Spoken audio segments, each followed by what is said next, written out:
Rotor resistance starter एक type का device होता है जिसका यूज इंडक्शन मोटर को हाई स्टार्टिंग करंट से सेव करने के लिए, उसमें जो वाइंडिंग किया हो रहा था उसको हाई स्टार्टिंग करंट से बचाने के लिए यूज किया जाता है। कंस्ट्रक्शन जो रोटर रेजिस्टेंस स्टार्टर होता है उसमें 3 ठो वेरिएबल रेजिस्टेंस लगा हुआ रहता है। जो वेरिएबल रेजिस्टेंस रहता है वो स्लिप रिंग के ब्रश के थ्रू कनेक्ट रहता है। जो स्लिप रिंग रहता है उसका मेन काम होता है कि वो रेजिस्टेंस को रोटर के वाइंडिंग से कनेक्ट करता है। इस डायग्राम में जो मोटर का स्टेटर पार्ट है वो डेल्टा में कनेक्ट है और जो रोटर वाइंडिंग है वो स्टार में कनेक्ट है। इंडक्शन मोटर में 2 टाइप का रोटर रहता है, slip ring rotor and squirrel cage rotor. तो ये जो रोटर रेजिस्टेंस स्टार्टर है इसका use slip ring type rotor वाले जो इंडक्शन मोटर रहेगा उसको स्टार्ट करने के लिए ही सिर्फ केवल किया जाता है। सबसे पहले 3 phase AC supply stator winding के अक्रॉस देते हैं। जब हम लोग सप्लाई से कनेक्ट करते हैं तो उस टाइम वेरिएबल रेजिस्टेंस जो रहता है वो रोटर के सर्किट से कनेक्ट रहता है और उसके पॉइंटर का पोजीशन मैक्सिमम पे होता है, जिसके कारण रोटर का रेजिस्टेंस हाई रहता है।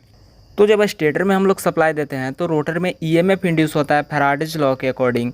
इसके बाद वाइंडिंग्स में करंट फ्लो करता है। सिंस जो रोटर है उसका रेजिस्टेंस हाई है तो वहाँ पे ईएमएफ कम इंड्यूस होगा, तो जिसके कारण वहाँ पे करंट का रेट भी कम रहता है। तो इस तरह से रोटर के वाइंडिंग्स जो है वहाँ उसको किसी टाइप का डैमेज नहीं होता है हाई करंट से, क्योंकि वहाँ पे ऑलरेडी उसका रेजिस्टेंस जो है वो हाई है। वेरिएबल रेजिस्टेंस का जो पॉइंटर है जब हम लोग उसको मैक्सिमम पोजीशन से रन पोजीशन की ओर मैनुअली मूव करते हैं तो जो मोटर का स्पीड है वो भी इंक्रीज होने लगता है। जब मोटर का स्पीड 70 to 80% अचीव कर लेता है तो वहाँ पर जो वेरिएबल रेजिस्टेंस है वो खुद से सर्किट से अलग हो जाता है और जो मोटर है वो कंटिन्यू रोटेट करने लगता है। तो इस तरह से हाई स्टार्टिंग करंट से उसको किसी टाइप का डैमेज नहीं होता है। एडवांटेज रोटर रेजिस्टेंस स्टार्टर का एडवांटेज है कि इसमें जो टॉर्क रहता है वो हाई रहता है। स्टार्टिंग में जो टॉर्क लगता है वो हाई रहता है। नेक्स्ट है इसका जो कंस्ट्रक्शन रहता है वो सिंपल रहता है। डिसएडवांटेज रोटर रेजिस्टेंस स्टार्टर का डिसएडवांटेज है कि इस टाइप का स्टार्टर का जब हम लोग यूज करते हैं मोटर को स्टार्ट करने के लिए तो वहाँ पे ओमिक लॉस ज़्यादा होता है। नेक्स्ट है इस टाइप का स्टार्टर का यूज सिर्फ स्लिप रिंग टाइप रोटर वाला जो इंडक्शन मोटर रहेगा उसी को स्टार्ट करने के लिए किया जा सकता है।